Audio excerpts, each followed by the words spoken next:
Okay, तो react native होता क्या है? पहले हम ये समझेंगे कि रिएक्ट नेटिव क्या है एग्जैक्टली। तो रिएक्ट नेटिव एक फ्रेमवर्क है जो हमें नेटिव एप्लीकेशंस बनाने में मदद करता है। नेटिव एप्लीकेशंस जैसे iOS है, एंड्रॉयड है, ये दोनों एप्लीकेशंस हम रिएक्ट नेटिव में बना सकते हैं ना। कौन सी लैंग्वेज पे बना हुआ है? सो बेसिकली ये जावास्क्रिप्ट पे बना हुआ है और इसको फेसबुक ने बनाया था। बट ये वेब ऐप नहीं है। कोडोवा फ़ोन गैप, अगर आपने इसके बारे में सुना है तो कोडोवा और फ़ोन गैप आपका HTML CSS जावास्क्रिप्ट कंपाइल करके आपका पूरा कोड एक मोबाइल ऐप में कन्वर्ट करते हैं। लेकिन इसमें एक डिसएडवांटेज है कि आपका जो मोबाइल एप्लीकेशन है वो ज़्यादातर वेबसाइट की तरह दिखेगा, वेब ऐप जैसा लुक एंड फील उसका आएगा। हालांकि फ्रेमवर्क 7 वैसे काफ़ी फ्रेमवर्क्स हैं जो आपको एक मोबाइल का लुक एंड फील देते हैं, लेकिन फंक्शनैलिटी वाइज भी वो इतना रोबोस्ट नहीं है जितना कि रिएक्ट नेटिव। जब हम इसका टर्मिनोलॉजी देखते हैं, रिएक्ट नेटिव मतलब नेटिव ऐप्स आप बना सकते हो रिएक्ट प्रोग्रामिंग लैंग्वेज के द्वारा, लेकिन इसका रिएक्ट जेएस से कुछ लेना देना ज़्यादा नहीं है। मतलब अगर लेट्स से आपको रिएक्ट के बेसिक फंडामेंटल्स पता है, आप एक्सपर्ट नहीं हो रिएक्ट में, तो भी आप रिएक्ट नेटिव में आप एप्लीकेशन बना सकते हो। सो बेसिकली इसका जो मेन कंपोनेंट है जावास्क्रिप्ट है, और इसका एक बहुत बड़ा एडवांटेज है कंपनीज़ के लिए और आप और डेवलपर्स के लिए भी। पहले रिएक्ट नेटिव के पहले अगर आपको कोई एप्लीकेशन बनानी है तो आपको iOS में ऑब्जेक्टिव सी या फिर स्विफ्ट की हेल्प लेनी पड़ेगी, और एंड्रॉयड के लिए आपको कॉटलिन और या फिर जावा की हेल्प लेनी पड़ेगी। लेकिन थैंक्स टू रिएक्ट नेटिव आपको सिर्फ जावास्क्रिप्ट के बेसिस पे आप ये दोनों एप्लीकेशंस बना सकते हो। सो अगर मैं एक कंपनी हूँ, मैं एक जावास्क्रिप्ट डेवलपर को हायर करना प्रेफर करूँगा जो मुझे रिएक्ट नेटिव एप्लीकेशंस भी बना के दे सकता है। नाउ जब भी जावास्क्रिप्ट का नाम आता है बहुत सारे मिसकंसेप्शंस हो जाते हैं। सेम रिएक्ट नेटिव के केस में भी है। लोगों को लगता है कि रिएक्ट नेटिव स्टेबल नहीं है, या फिर यहाँ पे अगर आपको मोबाइल एप्लीकेशन कोई सीरियस या बड़ी मोबाइल एप्लीकेशन बनानी है तो रिएक्ट नेटिव उसके लिए नहीं है। बट यहाँ पे ये बहुत ही बड़ा गलत मिसकंसेप्शन है।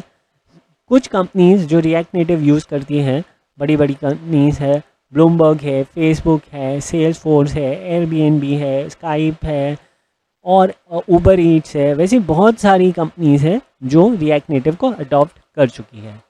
तो अगर आप एक जावास्क्रिप्ट डेवलपर हो और आपको मोबाइल एप्लीकेशंस बनाना है तो रिएक्ट नेटिव आपका नंबर 1 चॉइस होना चाहिए। अभी यहाँ पे दो ऑप्शंस रहते हैं आपको रिएक्ट नेटिव एप्लीकेशन बनाना है तो। एक ऑप्शन है कि आप यूज़ कर सकते हो रिएक्ट नेटिव CLI, और सेकेंड ऑप्शन है कि आप एक्सपो CLI यूज़ कर सकते हो। अब दोनों में डिफरेंस क्या है? रिएक्ट नेटिव CLI जो है वो रेकमेंडेड है उन डेवलपर्स के लिए जिनको पहले से ही कोई एक्सपीरियंस है नेटिव एंड्रॉयड या iOS एप्लीकेशंस में वर्क करने का। तो लेट्स से अगर मैं एक एक्सपीरियंस्ड एंड्रॉयड डेवलपर हूँ और मैं रिएक्ट नेटिव यूज़ कर रहा हूँ, तो मैं रिएक्ट नेटिव CLI यूज़ करना प्रेफर करूँगा। इसमें ज़्यादा आपको ऑप्शंस, डिफरेंस ये है कि इसमें आपको नेटिव APIs का एक्सेस मिलता है। ठीक है, अभी एक्सपो क्या है? एक्सपो मेनली रिकमेंडेड है डेवलपर्स के लिए जो पहली बार या जो नए हैं मोबाइल डेवलपमेंट में, या जिनको कोई एक्सपीरियंस नहीं है Android iOS mobile application development में, तो उनके लिए एक्सपो रिकमेंडेड है। क्यों? क्योंकि एक्सपो बहुत सारी कॉम्प्लेक्स चीज़ें सिंपल करके हमें प्रेजेंट करता है। तो क्या फीचर्स में डिफरेंस आ जाता है? नहीं, मोस्ट ऑफ द फीचर्स जो एक मोबाइल एप्लीकेशन डेवलपमेंट के लिए चाहिए, एक्सपो ने ऑलरेडी उसको अवेलेबल करके रखा है इजी फॉर्मेट में। तो हम शुरू करेंगे एक्सपो से, लेकिन अगर आपको इसमें एक्सपीरियंस है एंड्रॉयड एप्लीकेशन या iOS एप्लीकेशन बनाने में, तो आप रिएक्ट नेटिव CLI भी एक्सप्लोर कर सकते हैं। बट अगर आप नए हैं, आप ये पहली बार रिएक्ट नेटिव के बारे में पढ़ रहे हैं या सीख रहे हैं, तो जैसे मैं अज्यूम कर रहा हूँ कि मोस्ट ऑफ जो आप लोग हैं वो लोग बिगिनर्स होंगे रिएक्ट नेटिव में, तो आपके लिए एक्सपो से ही स्टार्ट करना रिकमेंडेड है। एक मिसकंसेप्शन कि एक्सपो में सारे ऑप्शंस नहीं रहेंगे, हाँ डेफिनेटली थोड़ा फ्लेक्सिबिलिटी वाइज थोड़ा ये है, बट एज आप बनाओगे उसका एप्लीकेशन, आप एप्लीकेशन बनाओगे तो आपको ज़्यादा डिफरेंस नहीं दिखेगा। और एक बार आपका फाइनल आउटपुट रेडी हो जाएगा तो कोई बोल नहीं सकता है कि आपने रिएक्ट नेटिव CLI यूज़ किया था या एक्सपो CLI यूज़ किया था। End of day results same रहेंगे, खाली बनाने का तरीका थोड़ा डिफर हो जाएगा। इस वीडियो में हम रिएक्ट नेटिव के लिए अपना डेवलपमेंट एनवायरनमेंट सेट करेंगे। सो ये सारी चीज़ें हमें इंस्टॉल करनी पड़ेगी और हम एक वन बाय वन इनको देखते हैं क्या क्या ये चीज़ें हैं। सबसे पहले तो Node.js इंस्टॉल करना पड़ेगा आपको, अगर आपके सिस्टम में ऑलरेडी अवेलेबल नहीं है तो। नोड का लेटेस्ट वर्जन आप इंस्टॉल डाउनलोड कर सकते हैं, यहाँ से आप डाउनलोड करके फिर नेक्स्ट नेक्स्ट नेक्स्ट करोगे तो ऑटोमेटिकली नोड इंस्टॉल हो जाएगा। सो इट्स लाइक आप कोई भी विंडोज़ पे सॉफ्टवेयर इंस्टॉल करते हो सिमिलर वे में ही आपका नोड इंस्टॉल होता है यहाँ पे। सेकेंड, आपको एक्सपो इंस्टॉल करना पड़ेगा। एक्सपो के लिए आप ये वेबसाइट पे जा सकते हैं docs.expo.dev गेट स्टार्टेड इंस्टॉलेशन, और ये कमांड कॉपी पेस्ट कर सकते हैं। वंस आपका एक्सपो इंस्टॉल हो जाता है, जब भी एक्सपो इंस्टॉल होगा करोगे आप, मेरे में ऑलरेडी इंस्टॉल है तो मैं वापस इंस्टॉल नहीं करूँगा। जैसे ही आप इंस्टॉल करोगे आपको कुछ वार्निंग्स दिखाई देगी कि वार्निंग्स है एक्सपो इंस्टॉल करने के टाइम, ये सारी वार्निंग्स आई हैं। सो आप वो वार्निंग्स को इग्नोर कर सकते हो। बेसिकली उससे कुछ फ़र्क नहीं पड़ेगा ज़्यादा, आपका एक्सपो इंस्टॉल हो चुका होगा। नेक्स्ट, आपको एक्सपो क्लाइंट इंस्टॉल करना पड़ेगा। ये आपको अपने मोबाइल डिवाइस में करना पड़ेगा, इधर आपके पास iOS होगा या फिर एंड्रॉयड फ़ोन होगा, उसमें आप ये इंस्टॉल कर सकते हो। इसका फ़ायदा क्या है कि आपको हर बार आपको APK जनरेट नहीं करनी पड़ेगी। आप QR कोड से भी आपका जो एप्लीकेशन है वो आप अपने फ़ोन में टेस्ट कर सकते हो। इनफैक्ट आप इसको पब्लिश भी कर सकते हो ताकि और यूज़र्स भी इसको एक्सपो मोबाइल ऐप के थ्रू एप्लीकेशन इंस्टॉल कर सकें और चेक कर सकें। इसका पर्पज़ सिर्फ टेस्टिंग के लिए है। सो बेसिकली आप प्रोडक्शन के लिए ऐप इसको नहीं यूज़ कर सकते, बट ये बहुत इजी होता है आपको ऐप फ़ोन के अंदर टेस्ट करने के लिए। Last but not the least, आपको विजुअल स्टूडियो कोड इंस्टॉल करना पड़ेगा। अगर आप ऑलरेडी कोई और एडिटर यूज़ कर रहे हो तो आप उसके साथ भी जा सकते हो, जैसे एटम है या फिर कोई और एडिटर है आप उसके साथ जा सकते हो। लेकिन मेरा personal preference visual studio code है। बहुत सारे डेवलपर्स इसको यूज़ करते हैं और इसमें बहुत सारे एक्सटेंशंस भी हैं जो हम देखेंगे जो बहुत यूज़फुल हैं। सो जैसे ही आपने इसको इंस्टॉल कर दिया, डाउनलोड कर लिया, फिर यहाँ पे लिस्ट ऑफ एक्सटेंशंस है। For example React Native tools. So हम यहाँ पे जाएंगे, ये एक्सटेंशंस का टैब है। एक बार आपने इसको इंस्टॉल कर दिया सो आप यहाँ पे क्लिक कर सकते हो और यहाँ पे मैं सर्च कर सकता हूँ रिएक्ट नेटिव टूल्स। ओके, तो रिएक्ट नेटिव टूल्स आ गया। रिक्वायर रीलोड है लेकिन ठीक है, यहाँ मैंने इंस्टॉल करके रखा हुआ है। This extension is recommended because you created a react app install. Okay, basically ये एक्सटेंशन बहुत ही अच्छा है इन टर्म्स ऑफ डीबगिंग। तो ये आपको डीबग करने में हेल्प करता है। रिएक्ट नेटिव का जो भी कोड है, आपका कहाँ कहाँ एरर वगैरह है, ये सारा चीज़ आपको देखने में ये हेल्प करता है। नेक्स्ट एक्सटेंशन है react native react snippet for ES6 and 7।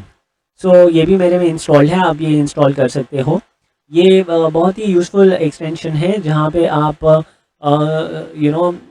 Shortcut में आप पूरा कोड टाइप कर सकते हो। जैसे फॉर एग्जांपल अगर आपने कुछ कीज़ दबा दिए तो पूरा कोड जनरेट हो जाएगा, आपको पूरा कोड टाइप करना नहीं पड़ेगा। ये इसका एडवांटेज है। तो बहुत सारे लोगों ने इसको इंस्टॉल करके रखा है और ये प्रोजेक्ट के लिए मैं भी आपको रेकमेंड करूँगा आप इंस्टॉल कर लो ये वाला जो एक्सटेंशन है वो। उसके अलावा एक प्रिटियर करके है, अगर आप ऑलरेडी विजुअल कोड यूज़ कर रहे हो सो आपके पास डेफिनेटली एक्सटेंशन होगा, क्योंकि ये एक्सटेंशन बेसिकली क्या करता है, आपका कोड अच्छी तरीके से फॉर्मेट करता है। ओके, इसके साथ आप एक और सेटिंग कर सकते हो। सो मैं जाऊंगा फाइल, प्रेफरेंसेस, और मैं जाऊंगा सेटिंग्स में। ओके, और मैं करूंगा यहाँ पे फॉर्मेट ऑन सेव। सो ये वाला फॉर्मेट ऑन सेव चेक्ड है, इसका मतलब जैसे ही मैं सेव करता हूँ कोड, वो ऑटोमेटिकली फॉर्मेट कर देगा प्रीटियर। सो ये एक सेटिंग भी बहुत अच्छा सेटिंग है। सो यू नो बहुत अच्छा यूज़फुल सेटिंग्स है, एक्सटेंशन है ये। उसके अलावा है material icon theme. So material icon theme भी हम देख सकते हैं, आइकन थीम। ओके, ये बेसिकली आपको बताएगा कि अलग अलग जो फाइल्स है आपके प्रोजेक्ट में, वो कौन से इसके हैं, कौन से टाइप है। सो बेसिकली फाइल के टाइप के हिसाब से आइकन असाइन हो जाएंगे उसको। सो ये भी बहुत अच्छा एक एक्सटेंशन है। सो वंस ये सारी चीज़ें आप में इंस्टॉल हो गई है, देन आप रिएक्ट नेटिव का डेवलपमेंट स्टार्ट कर सकते हो। यहाँ पे मैं आपको एक और शॉर्टकट दिखा दूँ, जैसे एक्सपो इंस्टॉल करने के लिए पूरा है, तो इसका हम शॉर्टकट वर्जन भी यूज़ कर सकते हैं। Let me just open terminal, open कर लेता हूँ मैं। यहाँ पे टर्मिनल में जाके मैं न्यू टर्मिनल टाइप करता हूँ, और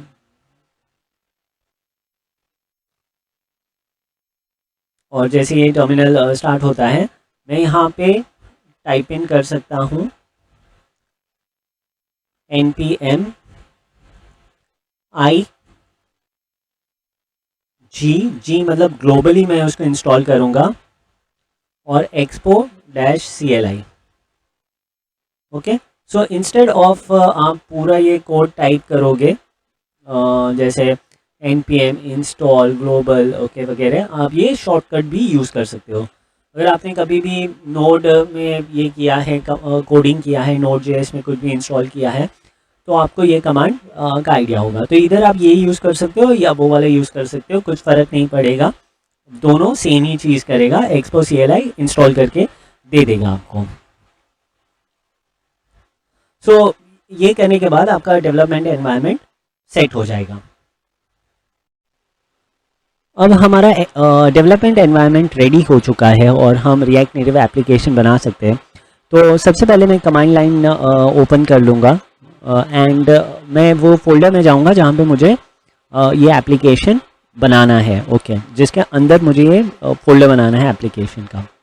सो यहाँ पे मैं टाइप इन करूँगा एक्सपो इनिट, और जो भी मुझे फोल्डर नेम देना है या एप्लीकेशन नेम देना है मैं वो दे दूँगा। तो इसमें मैं दे दूँगा माई बिजनेस ऐप।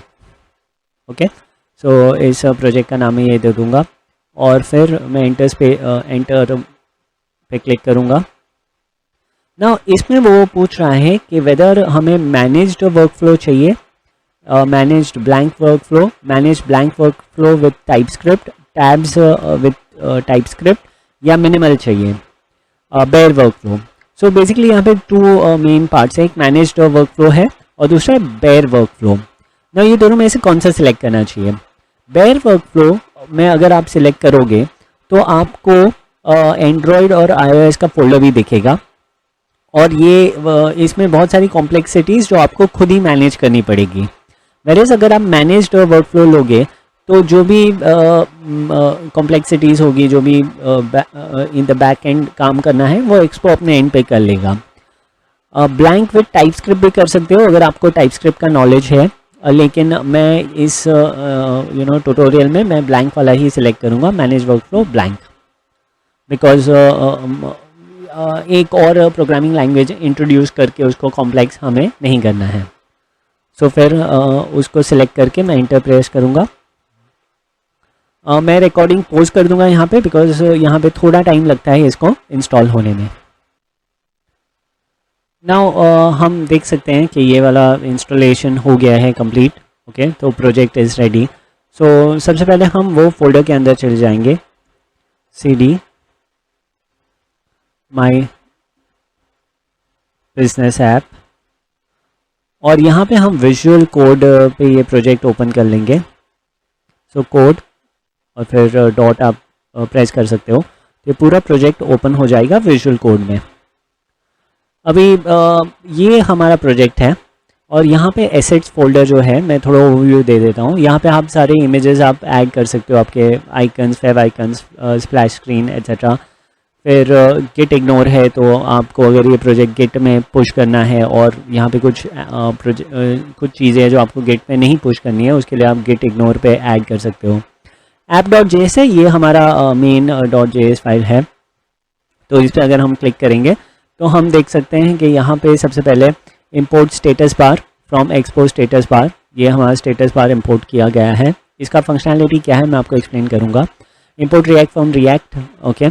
अगर आपने रिएक्ट में थोड़ा भी आपको एक्सपीरियंस है तो बेसिकली पहले रिएक्ट इंपोर्ट करना पड़ता है, कंपोनेंट्स इंपोर्ट करने पड़ते हैं।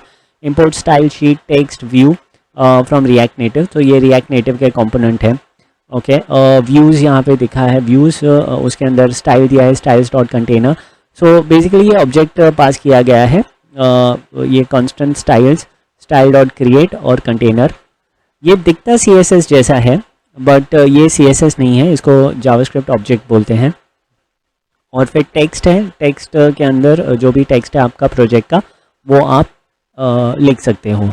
सो बेसिकली यहाँ पे HTML कंपोनेंट्स नहीं है, जैसे आपका div, पैराग्राफ्स, ये सब रिएक्ट नेटिव में नहीं चलता है।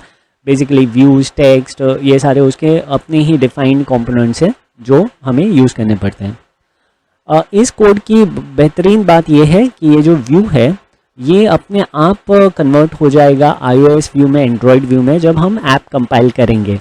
सो हमें iOS और एंड्रॉयड के लिए अलग अलग कोड नहीं करना पड़ेगा, यही code automatically React Native convert कर लेगा iOS और एंड्रॉयड रिस्पेक्टिव इसके अंदर। Now let's start our this thing. Terminal start करते हैं हम एक्सपो का। सो उसके लिए पहले मैं जाऊंगा टर्मिनल में, टर्मिनल टॉप पे मैंने क्लिक कर दिया, यहाँ पे न्यू टर्मिनल पे मैं क्लिक कर दूंगा और ये वाला स्टार्ट हो गया टर्मिनल। और यहाँ पे हम स्टार्ट कर सकते हैं npm स्टार्ट। सो npm start, basically npm start कैसे होता है, तो package.json में आप जा सकते हो, आप देख सकते हो कि वहाँ पे स्टार्ट करके एक स्क्रिप्ट है, स्क्रिप्ट्स के अंदर स्टार्ट है। सो जैसे ही मैं npm स्टार्ट करूँगा ये एक्सपो स्टार्ट कर देगा, ओके। सो बेसिकली वैसे अलग अलग स्क्रिप्ट्स है यहाँ पे, बट ये सब अभी फ़िलहाल हम npm स्टार्ट से ही हम चेक करेंगे। तो जैसे हमने npm स्टार्ट पे हम एंटर करेंगे वो एक्सपो स्टार्ट करेगा, स्टार्टिंग प्रोजेक्ट, और ये लोकल होस्ट 19,002 ये लिंक पे हमारा प्रोजेक्ट ओपन हो जाएगा। नाउ जब मैं कहता हूँ प्रोजेक्ट ओपन हो जाएगा, इसका मतलब एक्सपो स्टार्ट हो रहा है यहाँ पे। हमें अगर ऐप अपना देखना है तो हमें इम्यूलेटर पे करना पड़ेगा start, okay. So basically run on Android device emulator, run on iOS emulator, run on web browser, send a link via email, publish or republish the project. So publish और republish the project basically expo में हम publish कर सकते हैं ताकि दूसरे हमारे developer users या टेस्टर्स है वो एक्सपो से इसको टेस्ट कर सके। सिमिलरली यहाँ पे QR कोड है, अगर हमने प्रीवियस वीडियो में देखा था कि एक्सपो क्लाइंट का ऐप है, अगर हम इंस्टॉल करते हैं और फिर यहाँ QR कोड स्कैन करते हैं तो ये आपका ऐप आपके फ़ोन पे भी रन करेगा एक्सपो के थ्रू। बट हाँ, आपका जो कनेक्शन है वो होना चाहिए, वाईफाई शुड बी सेम। सो आप जो वाईफाई लैपटॉप पे यूज़ कर रहे हो वही सेम वाईफाई आपको अपने मोबाइल पे भी यूज़ करना पड़ेगा, वैसे आपको ये करना पड़ेगा। सो ये आपका पूरा सेटअप हो गया है और अभी इसको आपको रन करना है एंड्रॉयड डिवाइस या इम्यूलेटर पे। सो सबसे पहले तो आपको एंड्रॉयड स्टूडियो इंस्टॉल करना पड़ेगा।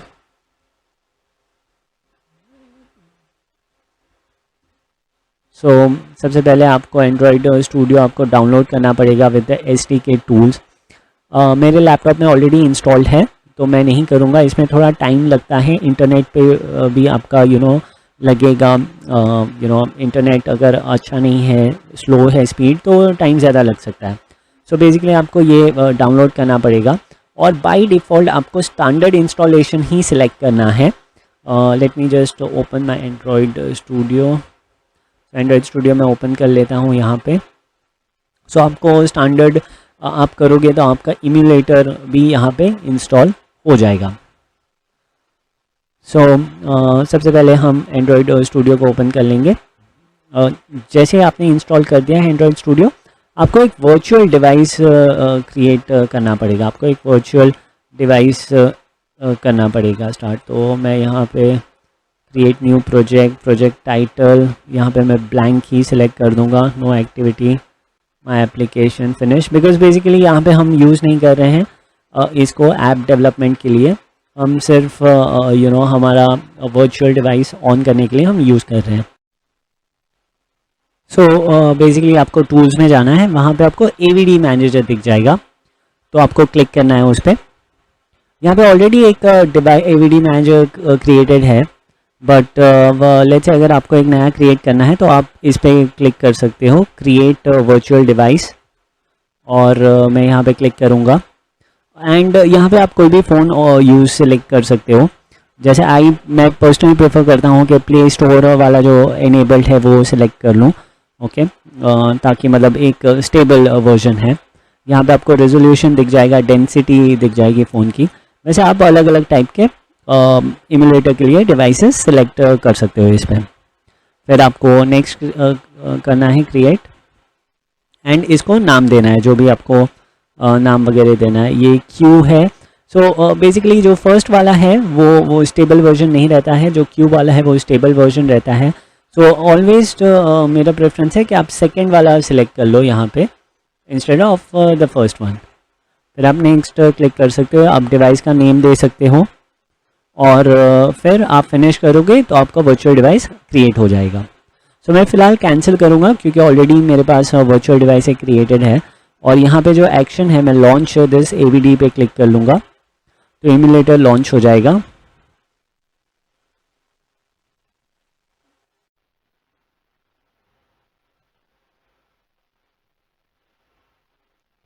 ओके, ऑलरेडी वो रन हो रहा था बैकग्राउंड में इसके लिए। सो अगर हम यहाँ पे देखें तो हमारा डिवाइस ये लॉन्च हो रहा है। ओके, वॉइस किल्ड आ गया। Okay, there is a error. मैं वापस से प्ले पे करता हूँ क्लिक।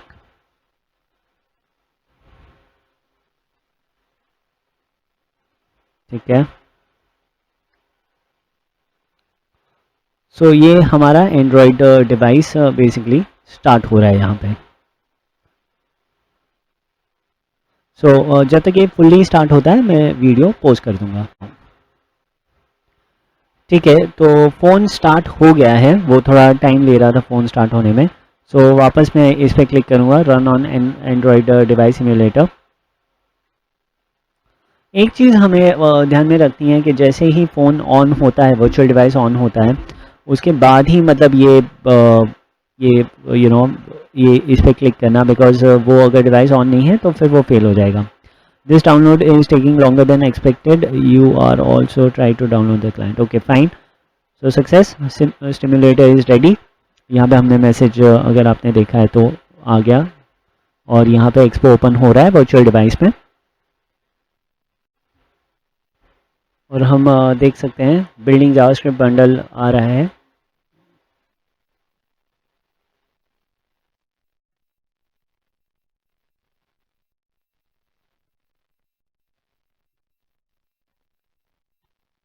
सो जब तक ये बिल्ड कर रहा है मैं वीडियो पोस्ट कर दूंगा।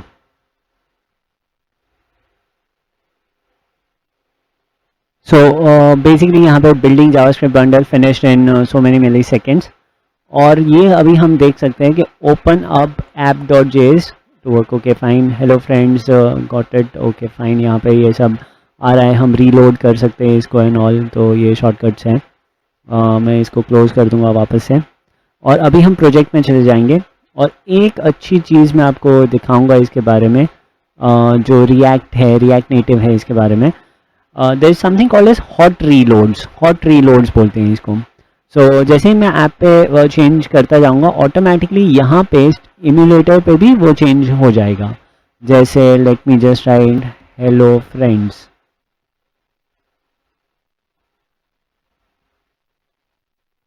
हेलो फ्रेंड्स, और मैं इसको सेव कर दूंगा ये फाइल को, और यहाँ पे देखो हेलो फ्रेंड्स आ गया। जूम इन करने दीजिए मुझे, यहाँ पे आपको हेलो फ्रेंड्स दिख रहा है ऑटोमेटिकली। नाउ लेट्स अगर मुझे इसका बैकग्राउंड कलर चेंज करना है, मेरे को उसको लाल करना है, let's make it red. Red अच्छा नहीं लगेगा वैसे, बट मैं जस्ट आपको हाईलाइट करने के लिए ये दिखा रहा हूँ कि इसको लाल कर दिया। ओके, नाउ और जो स्टेटस बार है स्टाइल ऑटो, वैसे अगर हम इसको हाइड करते हैं तो क्या होता है, तो मैं इसको डिलीट कर दूंगा और फिर सेव कर दूंगा। तो अगर आपने ऊपर देखा जो हमारा पूरा जो स्टेटस बार जो है यहाँ पे वो पूरा ब्लैक में चला गया। ओके, तो वो ऐप पूरा ऊपर तक नहीं आ रहा है। ओके, लेट्स अगर मैं इसको वापस से ये स्टेटस बार कर दूँ, सेव कर दूँ, तो ये देखो ऊपर तक आ गया। वैसे करके हम जो भी चेंजेस फाइल्स में करते जाएंगे वो ऑटोमेटिकली ऐप में दिखता जाएगा। तो इसमें हम और भी चीज़ें देखेंगे कैसे क्या होता है, बट इस वीडियो के लिए फ़िलहाल इतना ही।